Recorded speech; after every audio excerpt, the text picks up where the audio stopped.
माँ से एक बारात देख करके बस पूछ लेती हैं, माँ ये क्या हो रहा है? माँ कहती है ये बारात जा रही है। अच्छा, ये कौन है जो घोड़ी पे बैठा है? बोले ये बींद है, दुल्हा है, इसकी एक दुल्हन है, उसको ब्याह करने के लिए जा रहा है। मीराबाई बोली अच्छा, छोटी सी है, मैया मैं भी कभी दुल्हन बनूंगी? तो मां हंस करके बोली हाँ तू भी दुल्हन बनेगी। और मेरा बींद कौन आएगा? मेरा बींद कहां से आएगा? वो कैसे घोड़ी पर बैठ के आएगा? क्या पहन के आएगा? कैसे सेहरा बांध के आएगा? कब आएगा? मां ने हंस करके टाल दिया, अरे अभी तू लाली है, तू छोटी है, ऐसी बात क्यों करती है, आएगा तेरा बींद भी। मीराबाई तो चिंता में पड़ गई, बोले मैं देखूं तो सही मेरा बींद है कैसा? मुझे मेरे माता पिता से दूर ले जाएगा, अपने साथ रखेगा, अगर वो अच्छा नहीं हुआ तो मैं ब्याह क्यों करूंगी? पहले मुझे बताओ कौन है मेरा बींद। माँ कभी इधर जावे कभी उधर जावे, मीरा छोटी सी पीछे पीछे दौड़ रही है, माँ मेरा बींद कौन है, मेरा बींद कौन है? हार करके माँ ने ठाकुर जी की तरफ इशारा कर दिया। छोटे से गोपाल जी बैठे हैं, ये हैं तेरे बींद, ये आएंगे घोड़ी पे बैठ के। ऐसा कह के मां तो चली गई, लेकिन मीराबाई एक टक देखती रही और देखते देखते ठाकुर जी के स्वरूप के बगल में जाकर के मुंह फेर करके बैठी है, शर्मा रही हैं। तुम मेरे बींद हो, आप आओगे घोड़ी पे बैठ के? अच्छे हो वैसे तो, थोड़े से बड़े हो जाना, छोटे हो थोड़े अभी।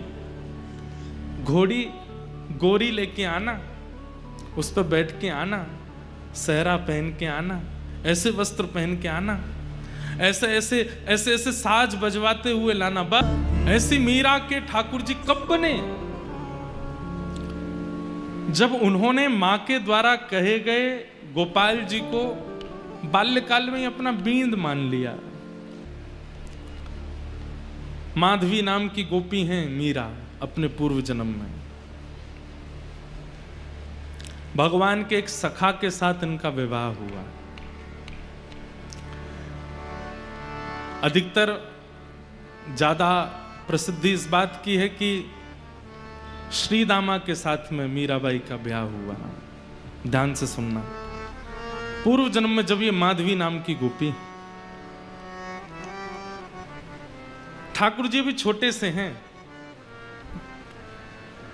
और उस समय में बहुत लंबी आयु के बाद ब्याह नहीं होता था, छोटी अवस्था में ही ब्याह हो जाता था। पर भगवान के जितने भी सखाएं सब ठाकुर जी से बड़े हैं, सब ठाकुर जी से बड़े। एक आध कोई छोटे हैं, बाकी सब ठाकुर जी से बड़े। तो ठाकुर जी के सखा का ब्याह हो गया। ठाकुर जी को पता नहीं चली, बहुत ध्यान से सुनो सब लोग, इधर देखो। ठाकुर जी को पता नहीं चली कि कब कब में ब्याह हो गया। लेकिन एक दिन श्री दामा अपनी पीहर गई हुई बहू को ले जाने के लिए तैयार हुआ और जैसे ही सब सखाओं को बोलने आया कि मैं जा रहा हूं, तो ठाकुर जी बोले, अरे श्री दामा, वैसे तो तू रोज पुराने से लत्तान ने पहन के आ जाए, आज बड़े चमकदार लत्ता पहन के आयो, कहां को जा रहे हो भैया? तो श्री दामा बोलो, लाला मैं तो अपनी ससुराल जा रहा हूं। ठाकुर जी बोले, जे कौन सा गांव है ससुराल? श्री दामा बोले, लाला जे गांव ना है तो कोई शहर है? बोले ना शहर ना है। तो कोई देश है? बोले ना देश ना है। तो लाला जब हम बड़े है जाए, हमारो ब्याह है जाए, तो जा कन्या ते हमारो ब्याह होवे, वाको घर हमारो ससुराल होवे, वहां जा रहा हूं। जैसे वहां माधवी रोई थी कि मेरे बींद कौन है, ऐसे ठाकुर जी रोने लगे, मेरी ससुराल कहां है? श्री दामा तेरी ससुराल तो मिल गई, मेरी ससुराल कहां है? श्री दामा बोले, लाला तेरी ससुराल ना है। अच्छा ऐसा भी होता, बालक उनमें सब चिढ़ान लगे। मधुमंगल जबरदस्ती आके बोलन लगो, लाला मेरी भी ससुराल है, पता है? वो तेरी कहाँ? बोले मेरी जमुना पार है, मैं हूँ जाऊंगा सज धज के। इतने में सुबल आ गया, वो लाला मेरी वो ससुराल है। वो तेरी कहाँ? बोले मेरी माँ है गिरिराज जी पर्वत के पास। इनकी है नहीं, जबरदस्ती चिढ़ा रहे हैं ठाकुर जी को। अच्छा ऐसा हो सखान में कोई एक चिढ़े तो बाकी और चिढ़ा में वाए और चिढ़े, और ठाकुर जी चिढ़ के कछु ज्यादा ही सुंदर लगते होंगे तो सखा और चिढ़ाने लगे। अब तो तन सुखा मन सुखा धन सुखा जे हुआ है। धन सुखा बोलो मैं हूँ ससुराल जा रहा हूँ, मन सुखा बोलो मैं हूँ ससुराल जा रहा हूँ, तन सुखा बोलो मैं हूँ। लाला बोले तेरी हूँ ससुराल है, पतर पूछ रहा से तेरी हूँ ससुराल है, और मैं इतना माखन खाए खाए के हट्टो कट्टो है, मेरी ससुराल ना है अभी तक। ठाकुर जी को यह बात को आश्चर्य ज्यादा है कि तन सुखा की भी ससुराल है और मेरी ससुराल ना है। आज ठाकुर जी घर आए, दूर आकर के बैठ गए मुंह फुला के। नहीं तो रोज लौट के आमे मैया के कभी कंधा पे चढ़ जाएं, कभी गोद में बैठ जाएं, कभी लेट जाएं, कभी कछु खींचें, कभी कछु करें। आज चुपचाप बैठे। मैया ने पीछे मुड़ के देखी, बोले हैं लाला तू कब ते आए के बैठो है? सो ठाकुर जी मोह इधर करके बैठ गए। अरे जाके आवे थे पूरे नंद भवन में भूचाल आ जाए, बाकी आवे थे आज कोई को पता ही नहीं चली है। अरे लाला ऐसो माटी को मथोना बने काय को बैठो, काय है गो? मैं बात ना कर रहा हूं मैया। मैया गोद में ले रही है, कभी हाथ पकड़ रही है, ठाकुर जी छूट छूट के भाग रहे हैं। मैया बोली कहा बात है लाला? रोने लगे, और ऐसे रोने लगे कि सिसकी आने लगी ठाकुर जी को, जैसे सांस रुके ऐसे ठाकुर जी रोमे। मैया बोली कौन ने मारो? मधुमंगल ने मारो तो कुछ श्रीदामा ने मारो, कौन से सकान? मुझको नाम बतावा को अभी जाके देखूं, काय को रोवे? ठाकुर जी बोले मैया तो एक बात बता, जे सबरे ब्रजवासी यों के नंद बाबा गोरे, यशोदा मैया गोरी, ये लाला कारो कांते भयो? इस सबरे मुंह को यों तानो दें कि मैं तेरो छोरा नाऊं, और मैया आज मुंह को या बात पे भरोसा है गो कि मैं वास्तव में तेरो लाला नाऊं। मैया बोली ऐसो काय को सोचा, ऐसो का है गो लाला, तू यों काय को सोचे? बोलो मैया श्री दामा की ससुराल, मधुमंगल की ससुराल, सुबल तो तन सुखा मन सुखा, और सबसे बड़ी आज वो तन सुखा क्यों ससुराल है, पतरो सो है वा क्यों ससुराल है। और मैया मैं ऐसो प्यारो दुलारो ऐसो सुंदर सो मेरी अभी तक ससुराल ना है। यह बात को सुन करके मैया तो लाला को हृदय से लगा, अरे मेरो लाला झूठ बोले हैं दारी के, श्रीदामा की ससुराल है बाकी इनकी ससुराल ना है लाला, बाकी सबरे तो झूठ बोल रहे हैं तोते। मैया तेरी भी ससुराल है? मैया बोली लाला जे घर मेरो ससुराल ही है। अच्छा मैया और नंद बाबा क्यों ससुराल है? बोले हाँ उनकी ससुराल है। और दाऊ दादा की? बोले ना दाऊ दादा की ना है। ठाकुर जी कूद के गए दाऊ दादा के पास, दाऊ दादा को हाथ पकड़ के लाए, भैया चल। बोले कहाँ? घर छोड़ के जा रहे हैं, ससुराल ढूंढ के आवेंगे अपने। मैया यशोदा बोली लाला तू कैसी बात करे? अब तो ठाकुर जी हट करने लगे, सिर मूड मारन लगे पृथ्वी पे, और बोले भोजन ना करूंगो, सोऊंगो ना, तेरी गोद ना आऊंगो, कछु ना करूंगो, पहले मेरी ससुराल बता कहाँ है। और मैया अगर तेने मुंह को मेरी ससुराल नहीं बताई तो मैं श्रीदामा की ससुराल छीन लूंगो, भाई को अपनी ससुराल बना लूंगो। मैया ने जैसे तैसे करके बोले अच्छा एक काम कर। बोले कहा श्रीदामा जब अपनी बहू लेके आ जाएगो, अपनी ससुराल से वापस आ जाएगो, तो बाकी बहू देख लियो, वैसी बहू तेरे काजे ले आऊंगा। ठाकुर जी बोले जे बहू कौन होवे मैया? मैया बोली ये और मैंने औगार लगा ली।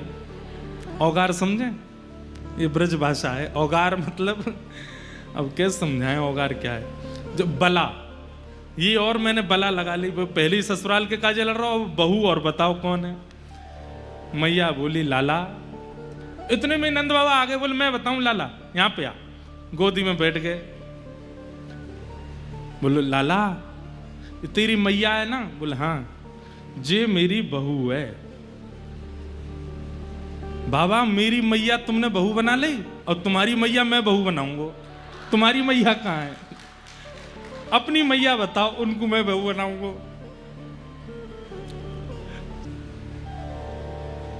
इतने में ही कोई दौड़ो दौड़ो आयो, बोले लाला जल्दी चल। बोले कहा भयो? श्री दामा ससुराल ते आएगो, बहू लेके आयो है।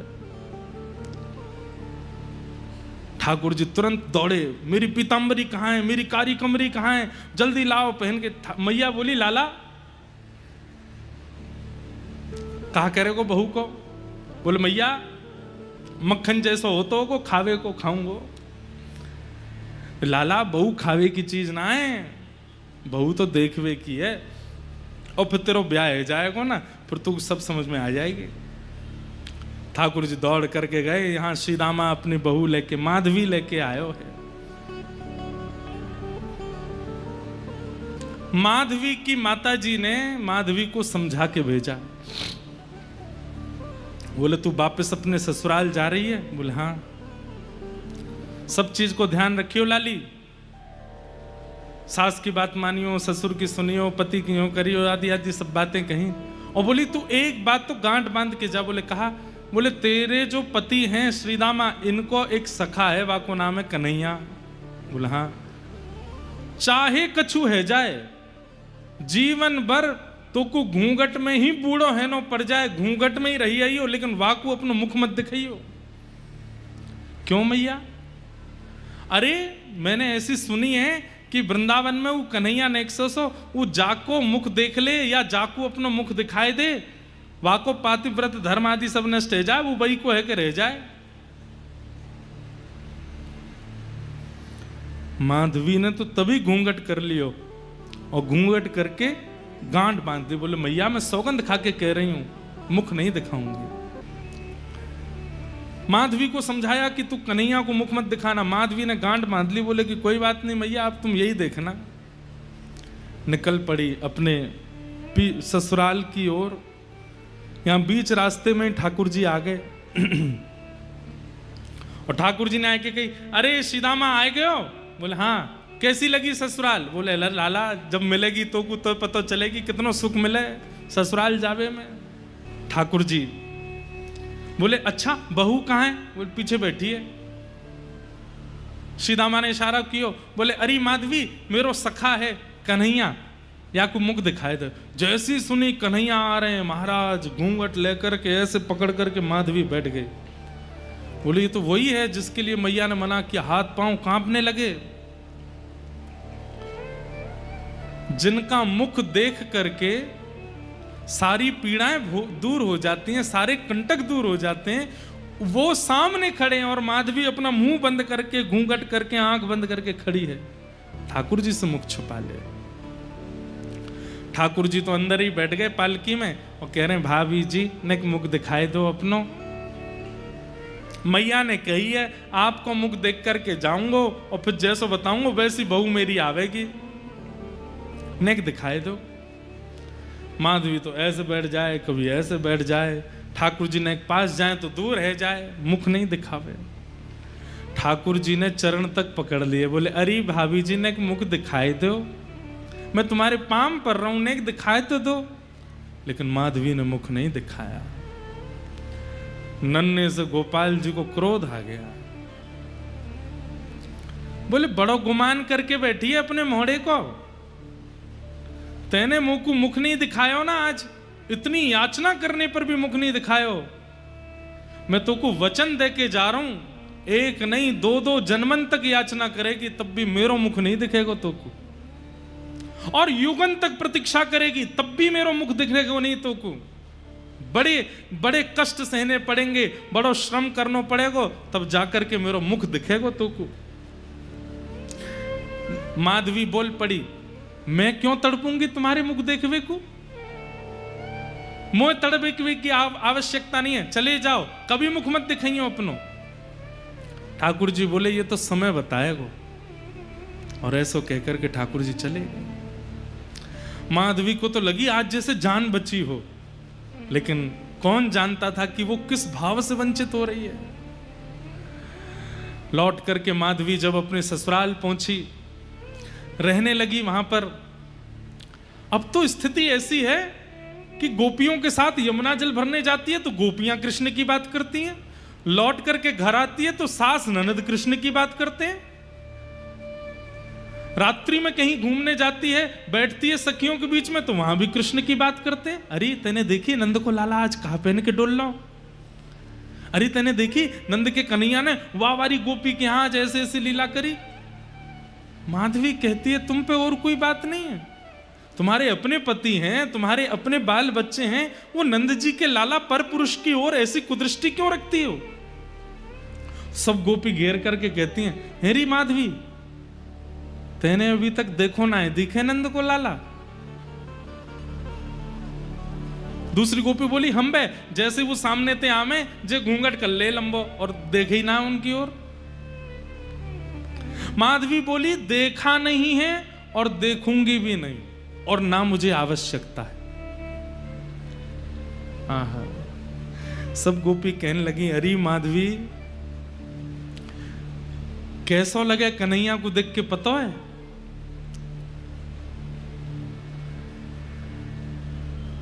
जैसे अंधे को मिल जाए ज्योति निर्धन को मिले हीरे मोती, जैसे पतझड़ में फूल खिल गया मेरा सांवरा मुझे मिल गया। जैसे प्यासे को पानी मिल जाता हो, अंधे को नेत्र मिल जाते हो, निर्धन को मोती रत्न मिल जाते हो और पतझड़ में फूल प्रकट हो जाते हो, ऐसा ही लगता है कृष्ण को देख करके, कृष्ण को सुन करके, कृष्ण के बारे में जान करके।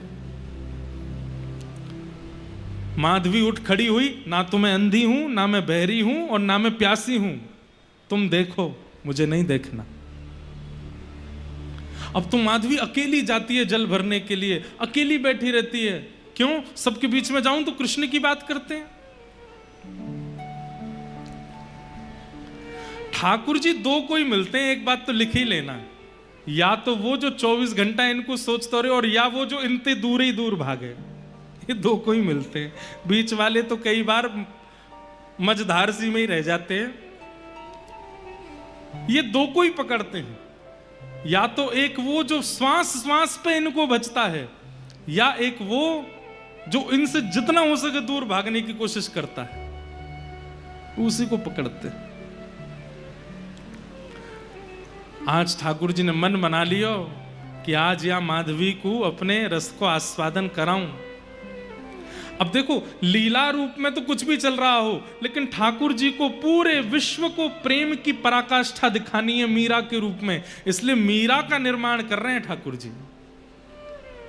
आज ठाकुर जी ने मन बना लिया, बोले आज या माधवी को दिखाई दूं मैं।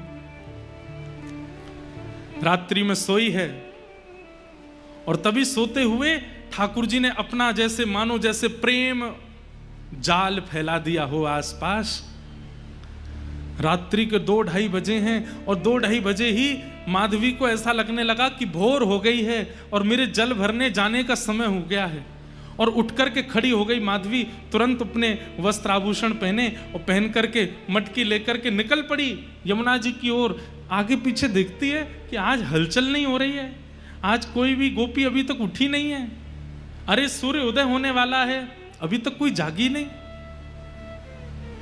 मंदम मंदम सुगंधी बह रही है, वातावरण बड़ा पवित्र है, मन रूपी मन में जैसे एक विचित्र जैसा आनंद हो रहा है। आज माधवी को वायु का स्पर्श करके रोम रोम पुलकित हो रहा है, लेकिन अभी तक प्रेम प्रकट नहीं हुआ। क्यों? क्योंकि प्रेमी श्री कृष्ण नेत्रों से दिखे नहीं है, कानों से सुने नहीं है। मन में विचार कर रही है आज कितना अच्छा मौसम है, आज कितना अच्छा वातावरण है। यमुना जी के समीप गई, आज यमुना जी प्रिय लग रही हैं, वृक्ष वल्लरियां प्रिय लग रही हैं। वही वृंदावन जिसमें वो हमेशा से रहती है, आज वो वृंदावन कुछ ज्यादा प्रिय लग रहा है। यमुना जी में जल तो कम भर रही है, बार बार मटकी में भरती है और फिर खला देती है, फिर भरती है, फिर खला देती है। ये प्रेम के लक्षण प्रकट होने लगे माधवी के चित्त में। अंत तो गत्वा सोचने लगी, अरे इतनी देर है गई, अभी तक मैंने जल ही ना भरो, जल्दी चलूं। जल भर के और जैसे ही उछालने लगी वही मटकी है जो रोज लेकर के जाती है, लेकिन आज वो मटकी इतनी भारी हो गई कि माधवी से उठ नहीं रही है। खूब प्रयास कर लिए, कभी इधर से उठावे, कभी उधर से उठावे, कभी नीचे से उठावे, लेकिन मटकी ना उठे। मन में सोचने लगी, अरे इतनी भारी कैसे हो गई? दूर दूर तक कोई गोपी भी नहीं जो सहारा दे दे तो उठा लूं। मन में सोचने लगी, कोई आ जावे, नेक सहारो लगा दे, सो ये मटकी उठ जाएगी। इतने में ही पीतांबरी पहने, मधुर चाल, छम छम छम छम छम स्वर लहरियां सुनाई दे रही हैं। आज ये स्वर माधवी के कानों को जैसे मानो अति सुख दे रहे हों। माधवी कह रही है, अरे कोई तो आ रही है, कोई गोपी तो आ रही है। तो दूर से माधवी कहने लगी, हाँ जल्दी आ, अरे जल्दी आ बहन, अरे नेक मेरी मटकी उचाए दे। ठाकुर जी की छम छम छम चरणों की आवाज से पता चल रहा है कि धीमी गति से चल रही है। तो माधवी चिल्ला रही है, अरे तो कुछ सुनाई नहीं दे रही, नेक जल्दी से चल के आ। तो ठाकुर जी की जो गति है वो तेज हो रही है, छम छम छम छम छम जोर से चल रहे हैं। माधवी को सुनाई देता, हाँ बस आवे वारी है, आवे वारी है, आवे वारी है, आ गई होगी। और जैसे ही ठाकुर जी सन्मुख आए, पीतांबरी पहनी है, मोर पिछ लहरा रहा है, श्याम वर्ण की कांति है, और आए करके त्रिभंग लली श्याम सुंदर दोनों चरण अपने इधर उधर करके और एक दीवार पर टेक लगाए के दूसरा हाथ कमर पर धर के देख रहे हैं माधवी की ओर। अब तो नेत्र खुले रह गए, मुख खुला रह गया, हाथ मटकी पकड़े रह गए, सांस मानो जैसे थमसी गई हो, कुछ सोच नहीं रही है, कुछ विचार नहीं कर रही है, बस रूप माधुरी का दर्शन, और नेत्रों से बिंदु गिर रहे हैं अश्रु के। भूल गई, ये तक भूल गई कि मैं कौन हूं, मैं कहां हूं, मैं क्या कर रही हूं, ये क्या हो रहा है, सब भूल गई। बस नेत्रों में कृष्ण, मन में कृष्ण, बुद्धि में कृष्ण, रोम रोम में कृष्ण, वो छवि। और उसके बाद तो मंद मंद ठाकुर जी मुस्कान लगे और मुस्काए करके कह रहे हैं, उठाए ले। माधवी कह रही है, क्या? अरे मटकी उचाए ले। अच्छा उचाए लो? बोले हाँ। आप उचवाए दो? ठाकुर जी बोले मैं उचवाऊं? बोले हाँ। जैसे ही ठाकुर जी सन्मुख गए, छोटे से गोपाल जी, माधवी उन्हीं को देख रही है, कुछ चिंतन नहीं चल रहा है। ठाकुर जी एक तरफ से मटकी पकड़ करके खड़े हैं और माधवी से कह रहे हैं, अरे मैं अकेलो कैसे उठाऊंगा, तू भी तो नेक जोर लगा। माधवी भी पकड़ती है, और जैसे ही मटकी उचान लगी, ठाकुर जी मटकी से नेक ऊंचे हैं, बस छोटे से हैं, लेकिन जैसे मटकी उचवाई अब उच गई। जैसे मीरा ने उठाई है, माधवी ने उठाई है, और जैसे उठाती जा रही है उतने ही बड़े श्याम सुंदर होते जा रहे हैं, और बिल्कुल माधवी के सामने आ गए, और आए करके मटकी उचाए करके वाके सिर पर धर दी है। मतलब बाल कृष्ण अब कुंवर कृष्ण बन गए।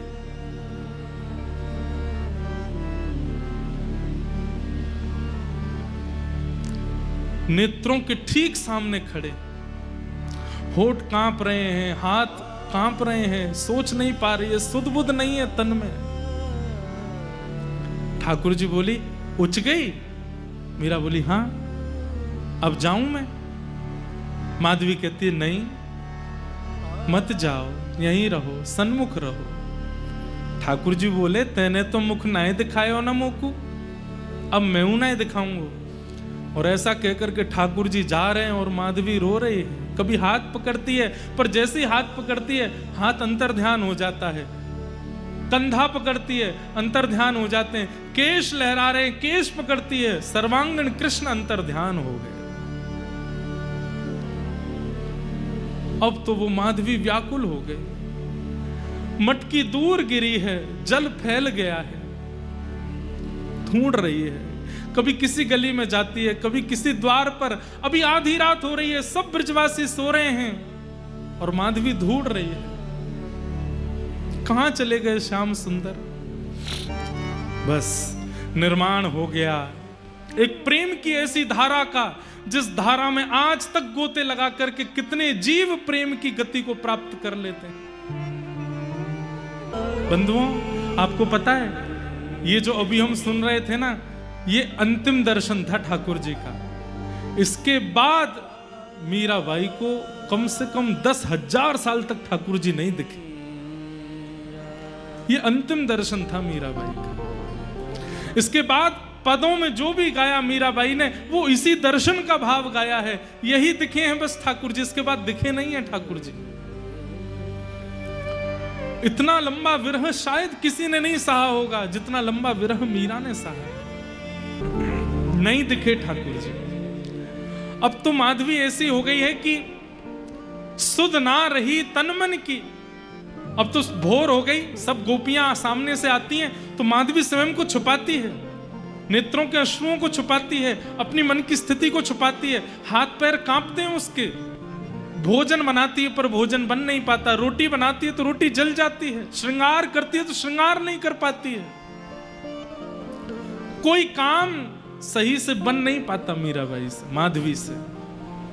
और बस अब ये भी उसको मन में भाव आता है कि मैं इन गोपियों से कैसे पूछूं कि ठाकुर जी कहाँ हैं। और ये गोपियां कभी ठाकुर जी को देखने जाती भी हैं तो माधवी को संग लेके नहीं जाती, क्योंकि सबको पता है कि ये तो चाहती नहीं देखना।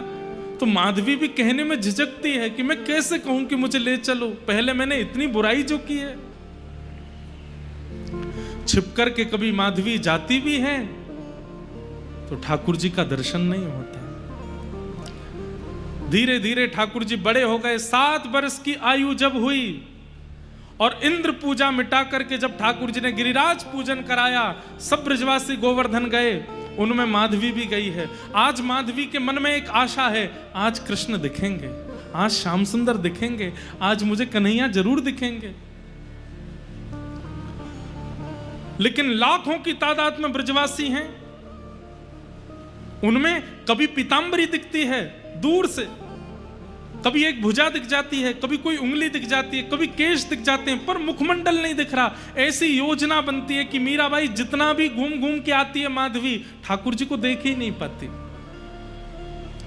अंत तो गत्वा जब इंद्र ने वर्षा की और 7 वर्ष के ठाकुर जी ने 7 कोस लंबे चौड़े गिरिराज पर्वत को अपनी बाम हस्त की कन्नी उंगली पर धारण किया, सब ब्रजवासी दौड़ करके जब ठाकुर जी के समीप पहुंच गए, माधवी जैसे तैसे प्रयास करके उस शिला के पास पहुंच गई जहां ठाकुर जी खड़े हैं।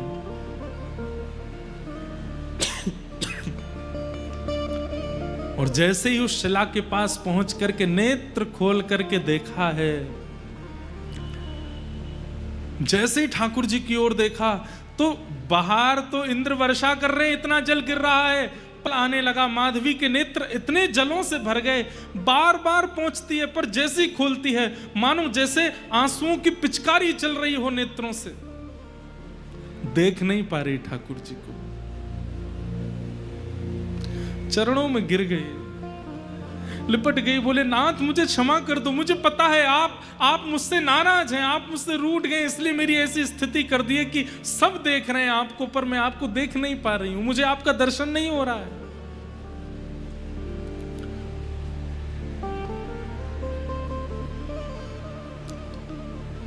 ठाकुर जी बोले माधवी अब तो तोको मेरे दर्शन के काजे प्रतीक्षा करनी पड़ेगी। और कितनी प्रतीक्षा करूं?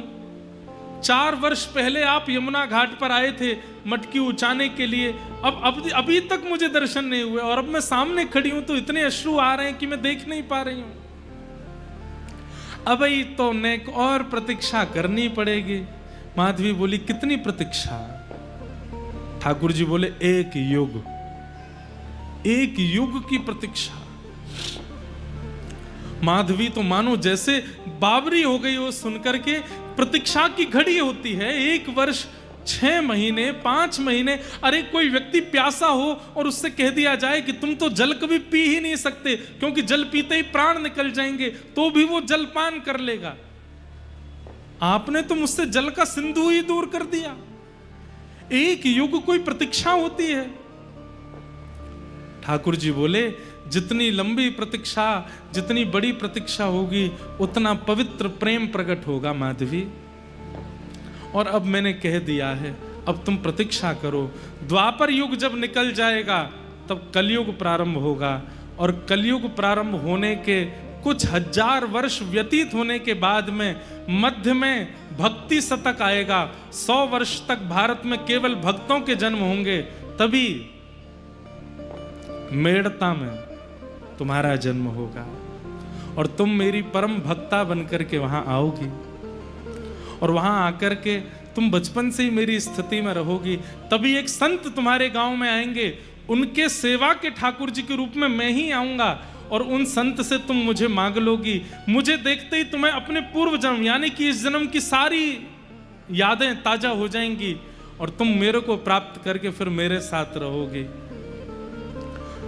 भक्ति काल कलयुग में आकर के जब तुम मेरा रूप, मेरी भक्ति का रूप धारण करोगी, प्रेम का प्रचार करोगी, तुम्हारे प्रेम सरोवर में डुबकी लगा करके असंख्य लोग मेरे प्रेम भाव को प्राप्त करेंगे।